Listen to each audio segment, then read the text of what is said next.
Recuerdos de un desplazado. Capítulo 2. La muerte nos visita. Transcurrido un mes de haber sido herido mi hermano Enrique, llegaron a la vereda el gigante Caldas dos hombres, que decían ser hermanos, y sus nombres Julio, el otro Carlos.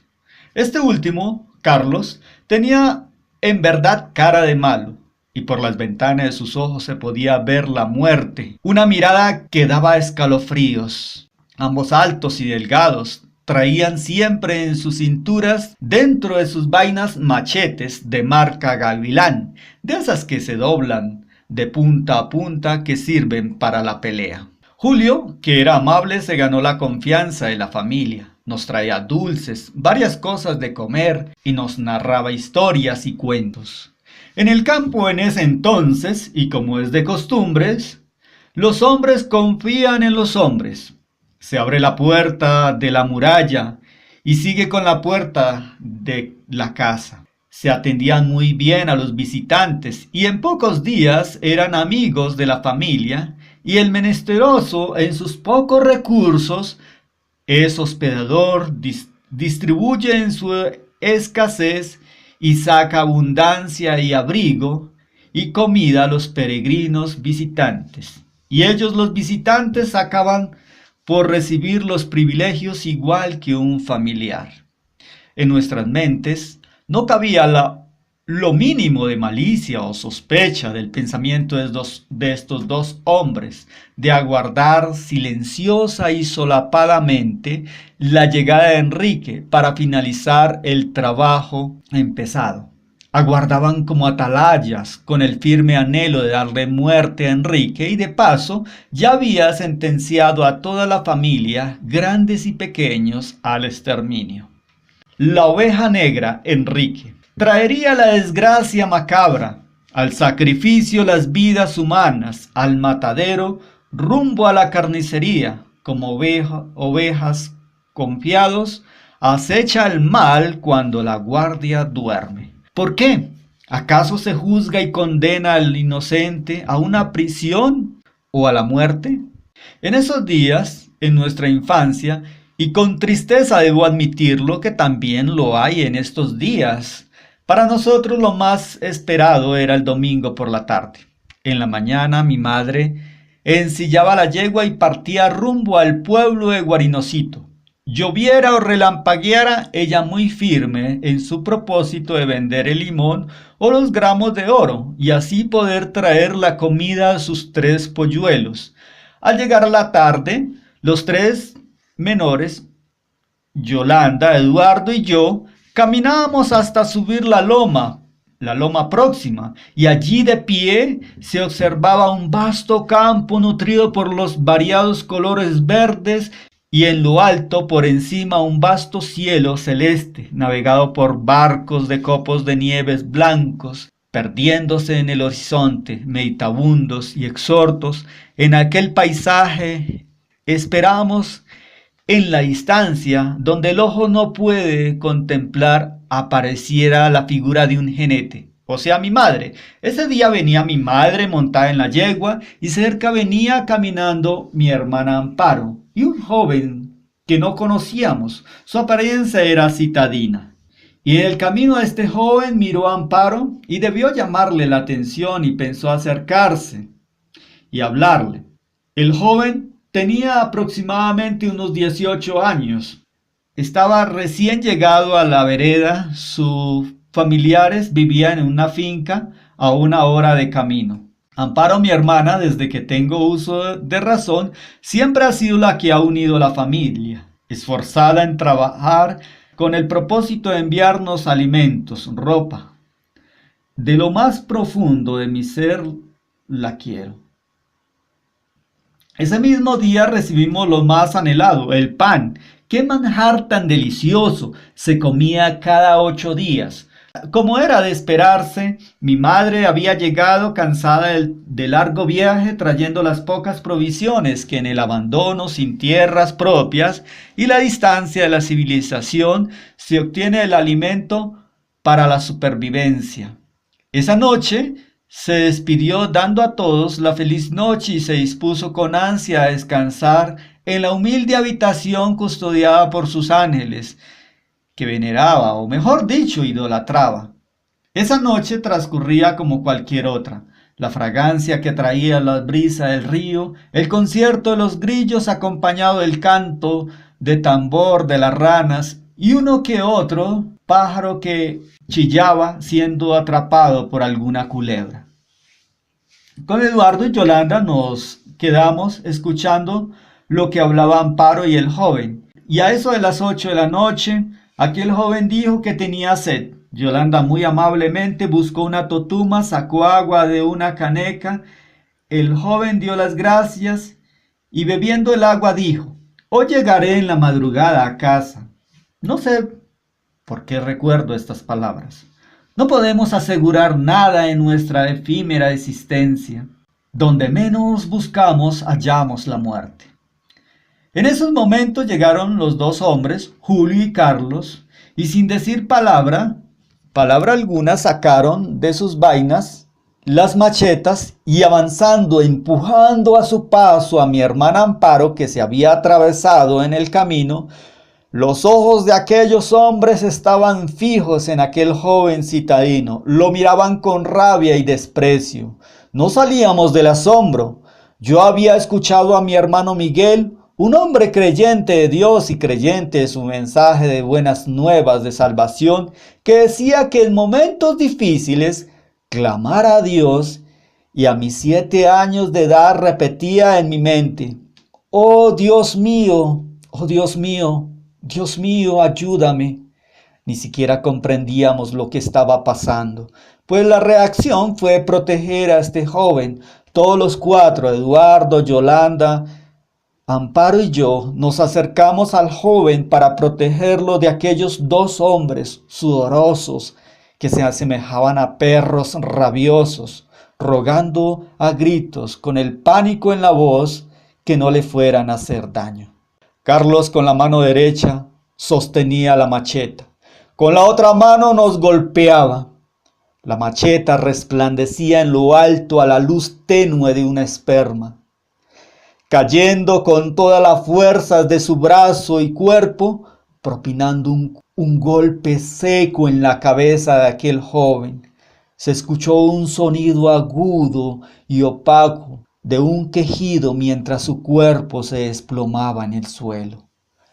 Tal vez los gritos de angustia e impotencia de mis hermanas y los gritos de Eduardo y los míos despertaron a mi madre, que de repente, sin saber lo que estaba pasando, entró en pánico escénico, como cuando despertamos de un susto sin saber de dónde estamos ubicados, con las palpitaciones y el fluido de la sangre presionando el cerebro. Se escapan los pensamientos asertivos, solo compulsiones de un cuerpo dominado por los sentimientos de angustia y desesperación, y de repente mi madre empezó a gritar como si estuviera loca, sin calcular los riesgos, el peligro tan grande en que estábamos. ¡Yolanda! ¡Tráeme el cuchillo que yo los mato! ¡Yolanda! ¡Tráeme el cuchillo que yo los mato! ¡Yolanda! ¡Tráeme el cuchillo que yo los mato! Repitiendo esta frase sin poderse contener. Su mente se había esfumado, su voluntad se resistía a ver la realidad del momento presente. Sus sentimientos tal vez se desgarraron al ver este joven herido en el suelo y ella queriendo hacer justicia. Se escucharon los gritos de Carlos. ¡Julio! ¡Mate a esa vieja! O la mata usted o la mato yo. ¡O démosles muerte a todos! Me pregunto, ¿quién no teme a la muerte? Esperando el golpe certero y lento. Tras el filo mi carne se deshace. El pensamiento en el dolor no se complace. Afortunado el primero que su luz se extinga, sus ojos ha cerrado y el dolor mitiga. De ver a sus amados será cerrado sin compasión, pues en impotencia el alma se abate en el mar de desilusión. Arrinconados, arrastrados, lanzados por el suelo, La piel se eriza y tiembla, sin anhelo de la presente sentencia a muerte. ¿Quién se complace del corazón destrozado e inerte? La sangre fluye esperando la sentencia, que en su recorrido adormece la conciencia, que silenciosamente calla de repente en un absorto silencio con olor a muerte. Julio, desde que llegó a la casa, siempre permaneció en la actuación de generosidad, de brindar amistad, hablándonos con historias y entre charla y charla, haciendo preguntas, y lo más que se alejaba del rancho era el río a pescar. Así que algo se había familiarizado con nosotros, aunque la pantera conviva en el bosque con más especies, siempre su instinto será acechar y dar el golpe mortal. Julio agarró en un instante a Carlos por el hombro y le dijo: «No los matemos, no le hagamos daño por ahora». Fue entonces cuando a empujones nos hicieron salir del rancho. Solo se escuchaban llantos y gritos de miedo y espanto, quejidos y golpes de machetas. Esos dos asesinos, con su adrenalina al 100% y sed de sangre, literalmente picaron al joven. Salieron del rancho con sus machetas ensangrentadas, aún goteando, sus ropas y sus rostros salpicados con sangre. Como en los tiempos del holocausto de los nazis, nos colocaron en fila. La luna lanzaba una luz tenue. De pie como testigo estaba ese árbol grande, como si estuviera cobijándonos. Recordé que cuando tenía pesadillas, la solución era pellizcarse para despertar y volver a la realidad.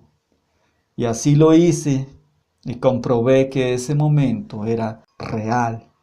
En el infinito tiempo de angustias, respirando cerca de la muerte con olor fuerte a hierro oxidado, del cual no podía escapar. Carlos levantó la voz y señalando con su mano, aún sosteniendo la macheta, dijo: «Hagan de cuenta que aquí no pasó nada. Si hablan con alguien de esto se mueren. Les cortaré la cabeza, los brazos y las piernas. Los meteremos en una bolsa y los enterraremos allá en la platanera, semejante a este perro que vamos a enterrar». Yolanda tenía 11 años, una niña flaca y de escaso crecimiento. Salió de la fila, corrió por detrás de la casa, miró por las endijas de la pared esterilla de aguado. Vio a este joven literalmente todo su cuerpo picado a macheta, sus heridas abiertas que dejaba brotar fuentes de sangre. Y después nos contó que este joven herido de muerte le miró y con voz opacada y dolorosa le pedía ayuda. Tal fue los gritos desgarradores de impotencia de mi hermana, que sentí escalofríos de la cabeza a los pies. Mis ojos estaban fijos observando que corría como loca, temblando, sin poderse contener, sin rumbo fijo. Creo que ese día todos en la familia enloquecimos. Es que, ¿cómo nos iba a pasar eso a nosotros? Recibir tanta abundancia en miseria, hambre, abandono, sin padre, y ahora esto sobrepasaba el dolor y la angustia. A pobre mi madre y mi hermana Amparo, que no vivía con nosotros, pues trabajaba en la ciudad en un almacén, y preciso ese día se antojó en visitarnos. Los dos hombres sacaron del rancho el cuerpo del joven. Lo enterraron en la platanera a unos 500 metros de la casa. Esa misma noche, al marcharse esos dos hombres, nos repitieron la advertencia y añadieron: «Estaremos patrullando en este sector. Somos de la mano negra». La noche se hizo eterna y silenciosa, del inicio de sobresaltos de pesadillas. Por fin llegó el lunes, día de estudio, de ir a la escuela rural. El suelo de la casa amaneció rojizo, con un olor fuerte de muerte. Había que desaparecer todo indicio de la noche anterior, tanto físico como mental. No hay mayor fuerza de la que se puede salir en tiempo de desgracia. Hay alguien que de vez en cuando te prueba para que sepas que la vasija que es de barro, no es de barro, sino más bien de acero que sostendrá la construcción de otros. Ese día fue un trabajo arduo, cargar el agua desde el río y echarla al piso de tierra del rancho. Parecía que entre más agua le echáramos al suelo, más se extendía la mancha roja. Me recuerdo de Yolanda, esta niña que me cuidaba. Barría silenciosamente con una escoba hecha de iraca, su figura cansada, tal vez del trasnocho y preocupación. Era como si estuviera en otro mundo. Con Eduardo en silencio, sin levantar la mirada, cargábamos el agua del río a la casa para deshacer las manchas de sangre que se mezclaban con el piso de tierra. En el trayecto de la casa al río cruzábamos por la platanera que nos recordaba la muerte dolorosa de este joven. No tengo ningún recuerdo de mi madre, de sus palabras en estos días. Tal vez se mantendría en silencio para no enloquecer ella o enloquecer a sus hijos de tanta presión y angustia. Así, con el miedo y la sospecha de algunos vecinos, vivimos por 6 meses. Se rumoraba la desaparición del joven y la última vez que lo vieron. Un familiar del joven muerto, no sé el grado sanguíneo del joven, que se llamaba Germán, siempre se le veía con una arma de esas carabinas de un cartucho de bala colgado en su espalda. Acontecía a veces que en el trayecto a la casa, a la escuela, nos salía al encuentro, saludaba y nos interrogaba por el joven. En mi mente estaba implantada la advertencia. Decir la verdad implicaba la muerte de toda la familia. La única salida como niños era la mentira. Siempre decíamos, no sabemos de él, no sabemos de él. Ah, cuánto mi alma odiaba en angustia esas preguntas. Una vez Germán le salió al encuentro a Carlos, el hombre que tenía cara de malo y una mirada rabiosa. Seguramente ya tenía sus sospechas. Estos dos se enfrentaron en peleas. Carlos sacó de su vaina la macheta con ojos de furia, tal como era un asesino sangriento. Germán quizás sabía a quién se estaba enfrentando. Levantó su arma de carabina de un solo tiro de cartucho, se aseguró de tirar al pecho y jaló el gatillo. Se escuchó el estruendo y Carlos cayó al suelo. Germán huyó creyéndolo muerto. Hierba mala no muere fácil. Esa bestia del mal había quedado viva. El balazo traspasó el hombro y se levantó, cruzó varios potreros dejando las huellas de las gotas de sangre a su paso, y en su mente abrigaba el pensamiento de recibir auxilio de mi madre en el rancho. Al llegar a casa ese hombre se debió correr por agua, lavar las heridas, trancar la sangre. Esa tarea le correspondió a mi madre. El otro día se fue al hospital en el carro que hacía el recorrido de la leche a las fincas, a las veredas.